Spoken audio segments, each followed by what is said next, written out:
Hello everyone, welcome to Sai Ram Sampath Rao Educations. I hope everyone is doing great and well preparing for the upcoming exams. మన కొత్త series hot 25లో భాగంగా మనం రెగ్యులర్గా ethics answer writing గురించి discuss చేసుకుంటున్నాము which is relevant for all APPSC group 1 aspirants. అలానే మనం already 10 questions cover చేసి పెట్టుకున్నాము. ఇఫ్ మీరు మిస్ అయితే ఖచ్చితంగా చూసే ప్రయత్నం చేయండి. అలానే మనం యూనిట్కి వచ్చేసి 5 క్వశ్చన్స్ కవర్ చేసే ప్రయత్నం చేస్తున్నాము. సో కాబట్టి మీరు కాన్ఫిడెంట్గా అండ్ ట్రస్ట్ వర్తీగా ఈ ఆన్సర్స్ని ఎగ్జామ్స్లో ఇంక్లూడ్ చేసుకోవచ్చు, మంచి మార్క్స్ తెచ్చుకునే ప్రయత్నం చేయవచ్చు. అండ్ అలానే చాలామంది మన హాట్ 25 సిరీస్ యొక్క క్వశ్చన్ పీడిఎఫ్స్ అడుగుతున్నారు. మన టెలిగ్రామ్ ఛానల్ సాయిరామ్ సంపత్ రావు ఎడ్యుకేషన్లో అవైలబుల్గా ఉంటుంది. If possible please go through it. అలానే మీరు రోజు మీ ప్రిపరేషన్లో ఒక అడుగు ముందుకు వేయాలని అనుకుంటే మన ఛానల్ని సబ్స్క్రైబ్ చేయండి. అలానే if you find our videos worthy please like చేయండి సో దట్ మాకు కూడా మరిన్ని క్వశ్చన్స్తో డీటెయిల్ ఎక్స్ప్లెనేషన్స్తో మీ ముందుకు రావాలని ప్రోత్సాహంగా ఉంటుంది. ఓకేనా? సో ముందుగా మనం క్వశ్చన్ చూద్దాము. How do attitudes shape individual and collective behaviour? Analyze this in the context of increasing political polarizations in India. So మనకి క్వశ్చన్లో ఏం అడుగుతున్నారు అంటే యాటిట్యూడ్ అనేది individual and group of individual బిహేవియర్ని ఎలా షేప్ చేస్తుంది అండ్ దీన్ని పొలిటికల్ సెపరేషన్ కాన్ఫ్లిక్ట్స్ని ఎలా పెంచుతుందో అనలైజ్ చేసి రాయమన్నారు. సో మనం ఆన్సర్లోకి వెళ్ళే ముందు యాటిట్యూడ్కి బిహేవియర్కి డిఫరెన్స్ ఏంటో తెలుసుకుందాం. మన నార్మల్ వాడుక భాషలో రెండు యాటిట్యూడ్ అండ్ బిహేవియర్ని మార్చి మార్చి వాడేస్తూ ఉంటాం. But there is a delicate line in between where in జనరల్లో మనము యాటిట్యూడ్ డెఫినేషన్ చూసుకుంటే a mental state involving beliefs, feelings, values and dispositions. అలాగే బిహేవియర్కి వస్తే and observable actions or conduct in response to stimulus or situations. So basically attitude అనేది internal topic of discussion, అలానే behaviour అనేది external అనమాట, మనకి పైకి కనిపిస్తుంది. అండ్ యాటిట్యూడ్ అనేది మనం డైరెక్ట్గా అబ్జర్వ్ చేయలేము, whereas behaviour is more visible and observable. And attitude influences or behaviour, whereas behaviour is driven by attitude. And both attitude and behaviour can both be positive and negative అనమాట. So with the foundation set ఒక్కసారి మనం introduction చూసే ప్రయత్నం చేద్దాము.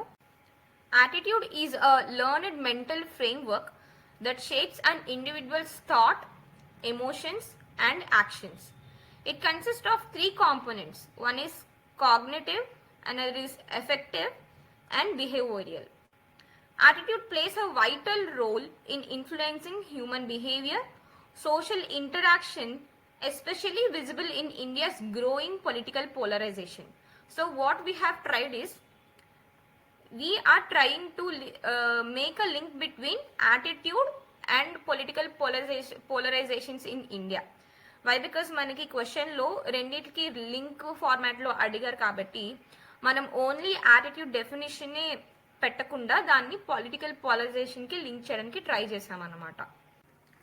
Also మనం ఇంట్రొడక్షన్లో ఏవైతే mention చేసామో the 3 components of attitude like behavior, effective, cognitive, ఇది ఒక ఫ్లో చార్ట్ రూపంలో like interlinking between the 3 components అనేది మనం ఎగ్జామ్లో బ్యూటిఫుల్గా మెన్షన్ చేయొచ్చు. Where cognitive is like inner belief, మనము బయట చూసి లోపల మనం ఏం అనుకుంటాము అనేది కాగ్నిటివ్ పర్స్పెక్టివ్లోకి వస్తే, ఎఫెక్టివ్ అనేది మనం చూసిన దానికి ఒక ఎమోషన్ యాడ్ చేసిన, ఒక ఫీలింగ్ యాడ్ చేసిన, లేదా ఒక కన్క్లూజన్ యాడ్ చేస్తాం మన బిలీఫ్స్కి, అండ్ అది సెకండ్ స్టేజ్ ఆఫ్ యాటిట్యూడ్లో వస్తుంది. థర్డ్ కాంపోనెంట్ వచ్చేసి బిహేవియరల్, లైక్ బయటికి మనం ఏం రెస్పాండ్ అవుతున్నాము, మనకున్న బిలీఫ్స్ అండ్ ఫీలింగ్స్కి ఆధారంగా దాని పరంగా మనం రెస్పాండ్ అవుతాం కదా. So these are the 3 basic components of attitude అనమాట.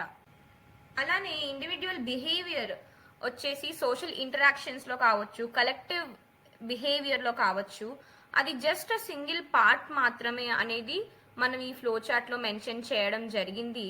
Wear group of individuals becomes society అన్నట్టు, లేదా group of individual becomes collective social interaction అన్నట్టు మనం ఇక్కడ ఈజీగా మెన్షన్ చేస్తున్నాము which is representing their attitudes and behavior. అలానే political polarization. Imagine like you are using such a wonderful flowcharts in your answer, make it a very beautiful impact to the examiner while correcting your answer అన్నమాట. Political polarization. So బేసిక్గా polarization అంటే separation కదా, ఆ group of people dividing in two parts కావచ్చు, more than two parts కావచ్చు. మనం ఇలా graphical రిప్రజెంటేషన్లో ఒక ఫ్లో చార్ట్ రిప్రజెంటేషన్లో ఇచ్చామంటే it will be acting as an eye catcher for the examiner అనమాట.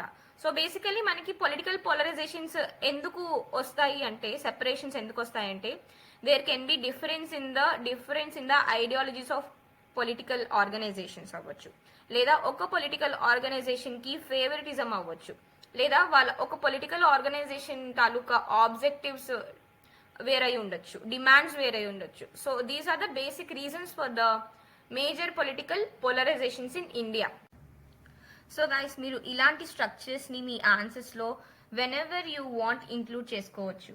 Of course, we may not be able to include all such flowcharts in one answer, but we have to prepare for the worst. And we have to be ready with all the tools beforehand so that మనం exams లో active గా participate చేయగలం.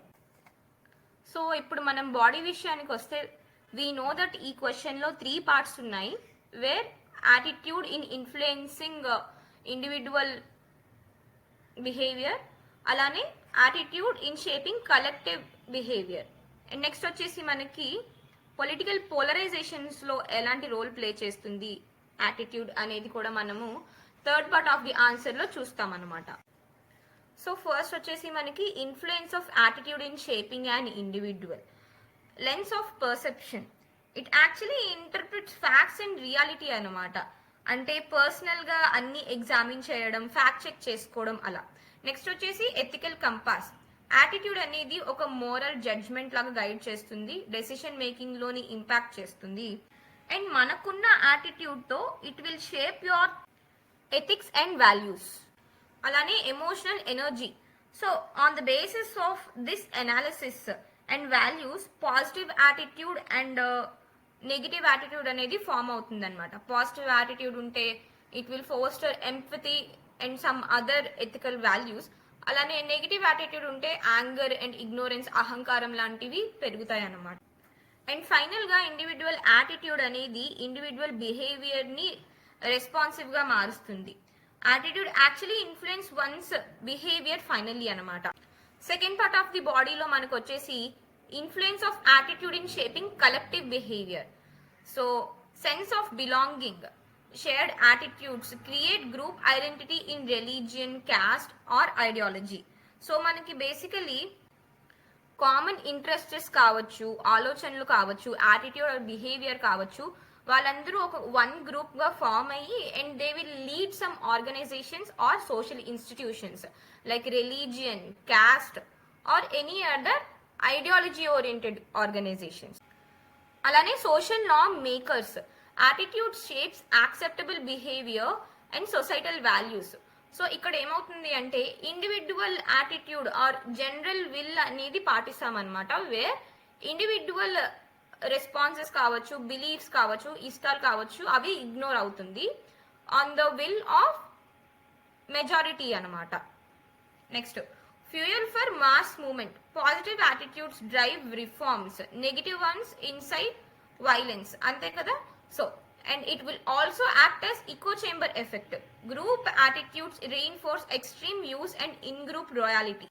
So ఇక్కడ third and fourth point కి example గా మనం తీసుకుంటే caste conflicts తీసుకోండి, వేర్ ఆ క్యాస్ట్ కాన్ఫ్లిక్ట్స్ ఇన్ రిటర్న్ గా మనకి రిలీజియస్ కాన్ఫ్లిక్ట్స్ గా మారచ్చు. సో ఇలాంటి caste conflicts and religious conflicts political organizations కి కావచ్చు, పార్టీస్ కి కావచ్చు అడ్వాంటేజ్ గా మారుతుంది and it will later lead to political polarization అనమాట. ఓన్లీ పొలిటికల్ పోలరైజేషన్ తోనే ఆగిపోవట్లేదు, in return it is creating the democratic dilution అనమాట. డెమోక్రసీలోని ఒక పోలరైజేషన్ కి మనకి ఇన్ రిటర్న్ గా చూడడం జరుగుతుంది. అండ్ అలానే ఎథికల్ వాల్యూస్ కూడా ఇంపాక్ట్ పడడం జరుగుతుంది, where people are ethically divided by each other అనమాట. ఆల్సో యాజ్ అ హోల్గా కంట్రీలో వేరియస్ పార్ట్స్ ఆఫ్ పోలరైజేషన్స్ జరుగుతున్నాయి. That can be political boundary alterations కావచ్చు, అంటే కొత్త కొత్త స్టేట్స్ ఫామ్ అవ్వడం కావచ్చు, లేదా కొత్త కొత్త గ్రూప్స్ వాళ్ళ ఐడెంటిటీస్ ని డామినేట్ చేస్తున్నారని, గుర్తించట్లేదని కొత్త కొత్త ఆర్గనైజేషన్స్ సృష్టించబడచ్చు.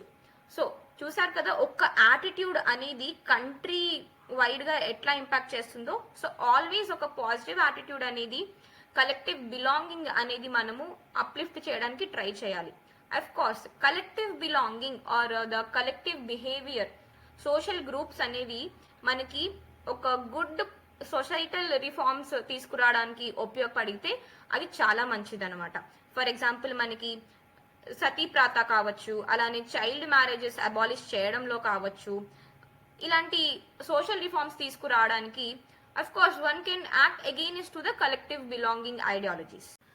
సో ఇప్పుడు మనం third part of the answer లో చూసుకుంటే మనము role of attitude in deepening political polarization in India. మనం ఆల్రెడీ ఇక్కడ పైన ఒక ఫ్లో చార్ట్ ఫార్ములా రూపంలో మనం రిప్రజెంట్ చేసి పెట్టుకున్నాము. The same ideology basically repeats అనమాట. ఐడియాలజీ రిజిడిటీ మనం ఆల్రెడీ స్టార్టింగ్ లోనే డిస్కస్ చేసుకున్నాము. ఒక పొలిటికల్ ఆర్గనైజేషన్ కి డిఫరెన్సెస్ రావచ్చు అంటే ideology is the main reason అని చెప్పి. So ideological rigidity. Emotional political loyalty reduces space for dialogue. Next, misinformation avalanche. So ఇక్కడ మనకి ఫేక్ న్యూస్ స్ప్రెడ్ చేయడం వల్ల కావచ్చు, ఒక ఫియర్ అండ్ హేట్రెడ్ ఇంప్లాంట్ చేయడం వల్ల కావచ్చు. There can be multiple reasons for political polarization అనమాట. అలానే డిజిటల్ సైలోస్, ఇప్పుడు రీసెంట్ గా సోషల్ మీడియాని యూజ్ చేసుకొని ఒక ఈకో చేంబర్ లాగా సృష్టించుకునే ప్రయత్నం చాలా జరుగుతున్నాయి, which creates an extreme views on one particular political organization or a particular state as well. Next, communal firewalls, like మనకి నాగా ట్రైబ్స్ లో తీసుకున్న, నాగాలాండ్ ఆర్ ద మేఘాలయాస్ లో తీసుకున్న, మనకి ఎప్పుడు కూడా కమ్యూనలిజం అనేది బేసికల్లీ ఎగ్జాంపుల్స్ గా నిలుస్తున్నాయి రీసెంట్ టైమ్స్ లో. యాటిట్యూడ్స్ బేస్డ్ ఆన్ రిలీజియన్ కావచ్చు, క్యాస్ట్ కావచ్చు, it will create a social divide, social డివైడ్స్ ని ఇంకా వైడెన్ చేస్తున్నాయి అన్నమాట. Next, it will also act as a democratic erosion. Polarized attitudes weaken ethical dissent and democratic culture. So మీరు వేరు మేం వేరు అనే భావనలు ఎక్కువ రావడం వల్ల అది పొలిటికల్ గా డివైడ్ అయిపోతుంది మనకి మోస్ట్ ఆఫ్ ది టైమ్స్ లో. అండ్ ఫైనల్లీ మనం కన్క్లూజన్ లో తీసుకుంటే డార్క్ రియాలిటీ ఆఫ్ సోషల్ మీడియాని మెన్షన్ చేస్తూ అది ఎలా పాలిటిక్స్ మీద ఇన్ఫ్లుయెన్స్ చేస్తుందో అనేది మనం ఇక్కడ చూస్తాము. అలానే significance of constitutional morality like fraternity లాంటి క్వాలిటీస్ డిజిటల్ యాటిట్యూడ్ లో చాలా ఇంపార్టెంట్ అని వే ఫార్వర్డ్ చేసి నేషనల్ యూనిటీని, ethical values and positive attitudes ఎలా ఇన్ఫ్లుయెన్స్ చేస్తుందో చెప్తామన్నమాట. ఐ హోప్ మీకు ఈ వీడియో నచ్చింది అని, అండ్ మనం ముందు అనుకున్నట్లుగా ఐ హోప్ మీరు వీడియో పాజ్ చేసి క్వశ్చన్ ని అడ్రస్ చేయడానికి ట్రై చేశారు అని. Try writing answers and stay tuned to Sairam Sampath Rao education. All the best for the upcoming exams.